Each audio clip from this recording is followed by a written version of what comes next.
What would you do if your HOA president showed up to your burning house before the roof even collapsed?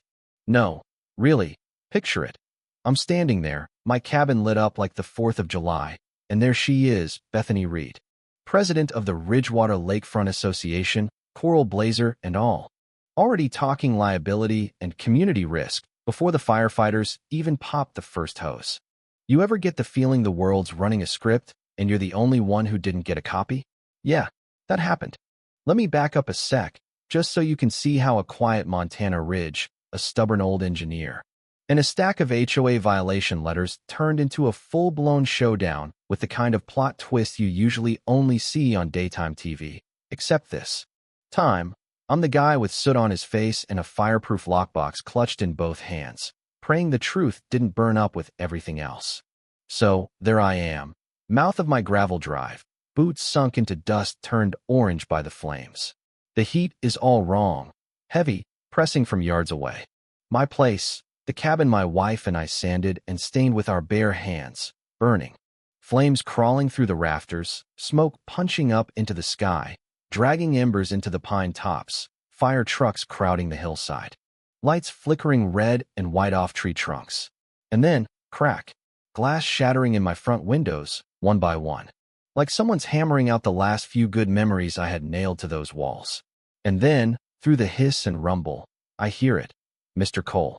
Too crisp, too calm for a night like this. I turn, and there's Bethany, leather folio tucked under her arm, phone glowing like she's about to live stream the whole mess. I try to keep it together. You here to help carry hoses? But she doesn't even blink.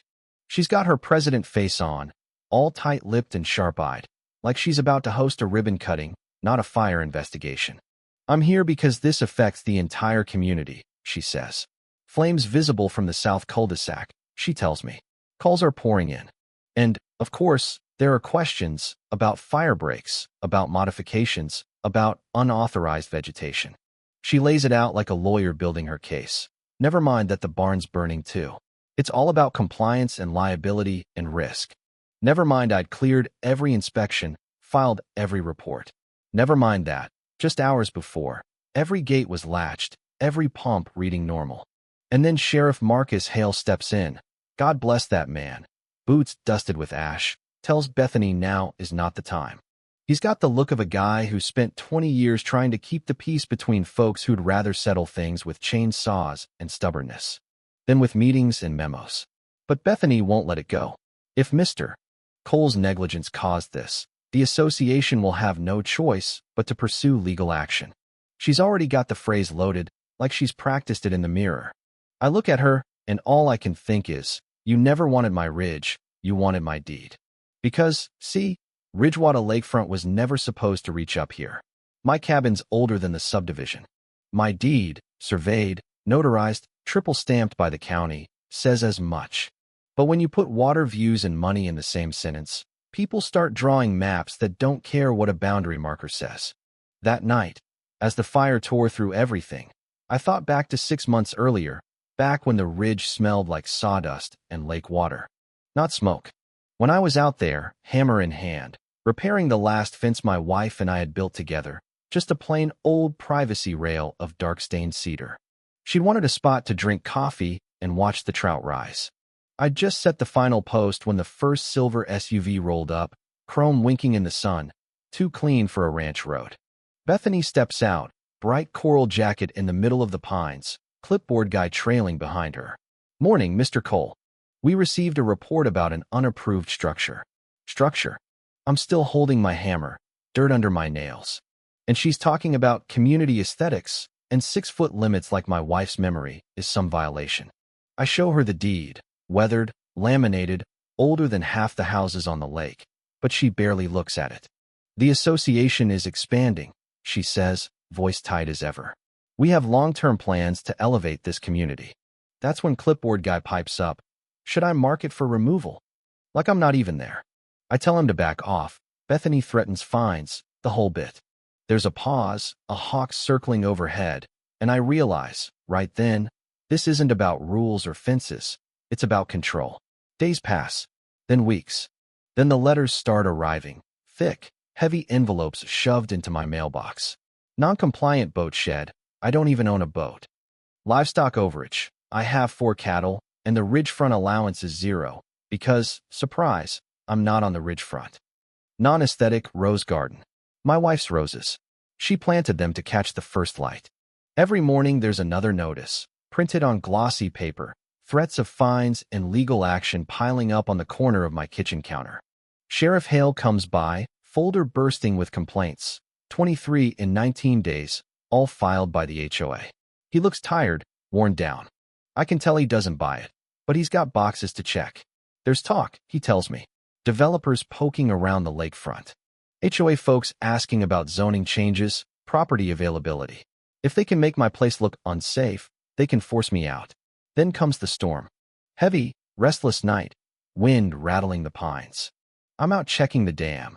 Just habit, old engineer nerves, when I see fresh tire tracks in the mud, leading down to my lower gate. Gates forced, lock hanging loose. Someone's been at the valve housing, leaving muddy boot prints. One set small, the other heavy. I reset everything, check my cameras, and sure enough, at 11:42 p.m. 2 figures on the footage, one in HOA maintenance gear, the other in a contractor vest. Prying the valve open just enough to mess with the water line. 5 minutes after they vanish, my camera goes dark. Next morning, there's a formal complaint in my inbox, filed by Bethany at 4:17 a.m. Water hazard, community risk, immediate action required. Like clockwork. The more I see, the clearer it gets. This isn't just harassment. It's a pattern.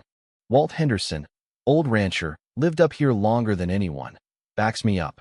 He's got his own file of letters, fines, routine checks that always seem to come right before a property sells cheap or gets condemned. They pick folks who can't fight back, he tells me.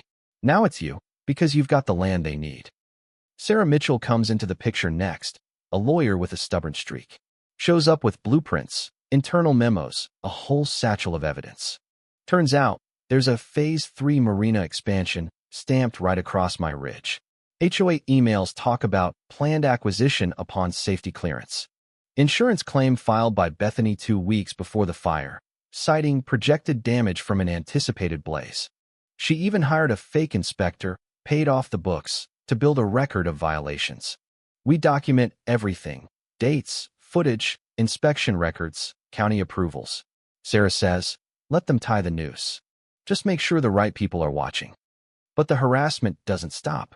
Emergency inspections, trespassers, sabotage. Then comes the night my cabin burns. Smoke rolling up before dawn, roof glowing orange, flames licking into the sky. The fire's too fast, too hot, too well placed to be random. Firefighters drag out my lockbox, miraculously intact. Inside, deed copies, camera backups. When I check the footage, my stomach drops. At 10:08 a.m. 2 figures, Bethany and the same contractor. Pour accelerant, rig the generator with a propane trigger, light the barn, circle the cabin. Then Bethany walks away, slow, poised, phone in hand. Minutes later, the fire starts. She files a complaint before the roof's even down. The aftermath? A packed courtroom, neighbors whispering, local news trucks camped out. Sarah runs the show, security footage, blueprints, insurance forms, the whole mess. The judge is old school, steel in her voice. MS. Read, what I see here suggests something very different. The evidence is overwhelming. Tampering, fraud, arson. Judge freezes all HOA enforcement, calls for a criminal investigation. Bethany's face is stone, no more boardroom poise, just fear. In the days that follow, the ridge holds its breath. Investigators swarm the HOA office, evidence bags in hand. Sheriff Hale drops by, says charges are being filed against Bethany, the treasurer, the contractor, even the phony inspector. Ridgewater HOA's funds are frozen, powers revoked, the whole organization suspended under state supervision. Bethany gets arrested in front of her own house, neighbors watching from behind their curtains. For a moment, she's not the queen of community standards. She's just another person whose lies finally caught up to her. I stay on the ridge. There's no satisfaction in seeing her led away.